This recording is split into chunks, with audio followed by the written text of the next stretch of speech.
Ration card रे आसिला बड़ खबर। जो हिताधिकारी माने ए पर्यंत राशन कार्ड रे ई-केवाईसी करि नाहंती सेमानंको पाई खुशी खबर आसीछि। सही हिताधिकारी माने एही खबर सुनिले सेमाने खुशी होई जिवे। तो देखंतु पूर्वरु फेब्रुआरी 15 तारिख पर्यंत ई-केवाईसी करिबा पाई सरकार तारीख बढ़ाई एवं ई-केवाईसी करिबा बाध्यतामूलक बोली खाद्य जोगाण मंत्री कृष्णचंद्र पात्र कहिसंती। एवं जेउ माने राशन कार्ड रे ई-केवाईसी करिबेनी सेमानंकर नाम राशन कार्ड रु कटि जिवो बोली खाद्य जोगाण मंत्री कहिसंती। तो आपण मानंकु मु अनुरोध करूछि कि जेउ हिताधिकारी माने ए पर्यंत ई-केवाईसी करि नाहंती आपण माने यथाशीघ्र ई-केवाईसी कराई नियंतु। तो आपण मानंको पाई आहुरी खुशी खबर आनिछंती सरकार। एही ई-केवाईसी अपडेट तारीख पुणी बढ़ाई खाद्य जोगाण मंत्री कृष्णचंद्र पात्र। तो सही तारीखटी केउ दिन रहिछि मु आपण मानंकु वीडियो माध्यम रे कहिबी।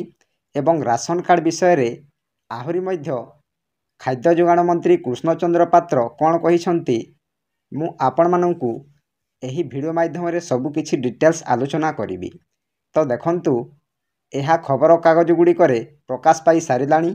मु आपण मानंकु खबर कागज गुडी करे कोन प्रकाश पाइछि ताहा सब गोटी गोटी करी आपण मानंकु मु आलोचना करिबी। तो ता पूर्वरु आपण मानंकु गोटी अनुरोध वीडियो को स्किप न करी लास्ट पर्यंत देखंतु। वीडियो को गोटे लाइक करंतु एवं मो चैनल को प्रथमे आसीथिले गोटिए सब्सक्राइब करी ऑल नोटिफिकेशन को ऑन करंतु। फलरे एहीपरि हेल्पफुल नुआ नुआ वीडियो आपण मानंको ठारे प्रथमे पहुँचीबो। एवं सरकारी तथा बेसरकारी योजना गुड़िकर नुआ नुआ अपडेट कौन सबू आसीबो ताहा मो चैनल साहाय्य रे आपण माने प्रथमे पाई परिबे। तो डेरी न करी चलंतु वीडियो को स्टार्ट करिबा। एही खबर आज 12:26 PM न्यूज 7 रे प्रकाश पाइछि। एहा कोनोसी फेक नुहे। तो आसंतु जानिबा एही राशन कार्ड विषय रे सरकार कौन अपडेट देइछंती। तो देखंतु राशन कार्ड ई-केवाईसी पाई फेब्रुआरी 15 सरुथिला कंट डेडलाइन थिला शेष दिन। जेउ हिताधिकारी ई-केवाईसी करि नाहंती फेब्रुआरी 15 सुधा करि दियंतु। देखंतु एही राशन कार्ड रे ई-केवाईसी करिबा पाई फेब्रुआरी 15 तारिख पर्यंत थिला। तापरे डेडलाइन थिला शेष दिन। जेउ हिताधिकारी ई-केवाईसी करि नाहंती फेब्रुआरी 15 सुधा आपण माने करि नियंतु। तापरे जेउ माने न करिवे सेमानंकु सरेंडर करागला बोली धरा जिवो आउ सही जगह रे नुआ लोकंकु दिया जिवो बोली कहिथिले खाद्य जोगाण मंत्री। देखंतु आज्ञा फेब्रुआरी 15 तारिख पर्यंत ई-केवाईसी अपडेट तारीख थिला। वर्तमान सरकार आहुरी दिन बढ़ाई। तो केते तारीख पर्यंत बढ़ाई आपण मानंकु एही वीडियो माध्यम रे मु सब किछि डिटेल्स कहिबी। तो आहुरी मध्य कहिसंती जे जेउ माने न करिवे सेमानंकु सरेंडर करागला बोली धरा जिवो आउ सही जगह रे नुआ लोकंकु दिया जिवो बोली कहिथिले खाद्य जोगाण मंत्री। हेले जेउ माने एबे जाए अपडेट करि नाहंती चिंता करंतुनी सेमानंकु पंचम थर पाई सुजोग देइछंती राज्य सरकार। देखंतु आज्ञा जेउ माने एबे जाए अपडेट करि नाहंती राशन कार्ड रे तो सेमाने चिंता करंतुनी सेमानंकु पंचम थर पाई राज्य सरकार सुजोग देइछंती। तापरे पुणी आज बा शनिवार समय सीमा वृद्धि होईची। 31 मार्च जाए बढ़िला ई-केवाईसी अवधि। ई-केवाईसी समय सीमा वृद्धि नहीं सूचना देइछंती खाद्य जोगाण मंत्री कृष्णचंद्र पात्र। देखंतु आज्ञा मार्च 31 तारिख पर्यंत ई-केवाईसी अपडेट तारीख बढ़ी चलीछि। तो आपण माने मार्च 31 भितरे आपण माने राशन कार्ड रे ई-केवाईसी कराई नियंतु। एहा एक शेष सुजोग बोली सरकार कहिसंती। जदि आपण माने एही राशन कार्ड रे ई-केवाईसी मार्च 31 तारिख भितरे न करिवे तेबे आपणको नाम कटि जिवो एही राशन कार्ड रु बोली कृष्णचंद्र पात्र कहिसंती। तापरे नेटवर्क समस्या पाई किछि स्थान रे ई-केवाईसी अपडेट होई पारिनी। मोट 341 डीलर पॉइंट रे नेटवर्क समस्या रही। सेथिरु 230 पॉइंट रे बिल्कुल नेटवर्क नथिबा बेले 111 डीलर पॉइंट रे स्लो नेटवर्क समस्या रही। देखंतु आज्ञा नेटवर्क समस्या पाई किछि स्थान रे ई-केवाईसी अपडेट होई पारिनी। तो समस्त जगार आज पर्यंत नेटवर्क नहीं, तो सही कारणरू एही ई-केवाईसी अपडेट होई पारिनी।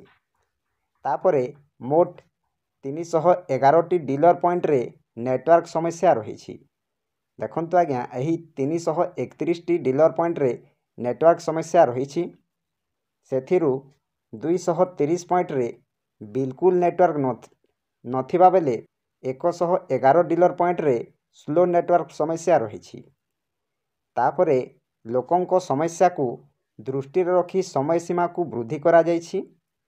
नेटवर्क नथिबा स्थान रे स्वतंत्र डिवाइस लागिबा नै सूचना दैछंती जोगाण मंत्री।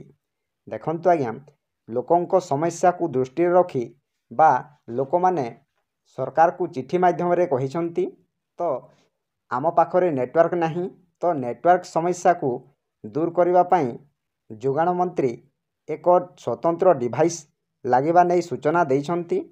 एबे सुधा आहुरी 33 लाख रु अधिक हिताधिकारी करिनाहांती ई-केवाईसी।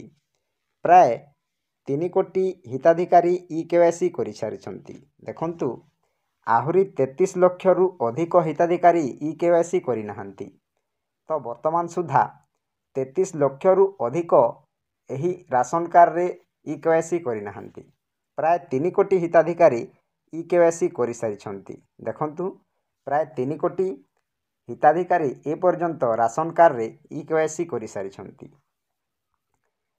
तापरे ई-केवाईसी अपडेट करि नथिबा किछि हिताधिकारी समय सीमा पई लिखित भाव रे जणाइथिले। एहा परे राज्य सरकार गत 30 रे समय सीमा को वृद्धि करथिले। देखंतु एही ई-केवाईसी अपडेट करि नथिबा किछि हिताधिकारी समय सीमा वृद्धि पई लिखित भाव रे जणाइथिले सरकार को। तो एहा परे राज्य सरकार गत 30 तारीख रे समय सीमा को वृद्धि करथिले। राशन कार्ड को चंचकता करी अनेक धनी श्रेणीर लोके हातेइथिबा नै अभियोग आसिबा परे कठोर होइथिले सरकार। देखंतु आज्ञा एही राशन कार्ड रे धनी श्रेणीर लोक माने चंचकता करी हाथ को नैथिले, तो सेमानंकु सरकार फेराइबा को अभियोग करिसंती। तापरे जाल हिताधिकारी को चिन्हट करने सह योग्य हिताधिकारी को नुआ कार्ड जोगाई देवा उद्देश्य रे गत वर्ष जून मासरू ई-केवाईसी अपडेट आरंभ होइथिला।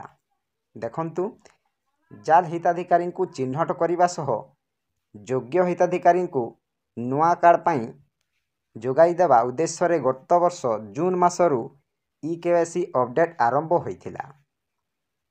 तापरे जहार डेडलाइन प्रथमे डिसेम्बर 31, द्वितीय थर जानुआरी 15, तृतीय थर जानुआरी 31 और चतुर्थ थर फेब्रुआरी 15 जाए वृद्धि करथिले सरकार।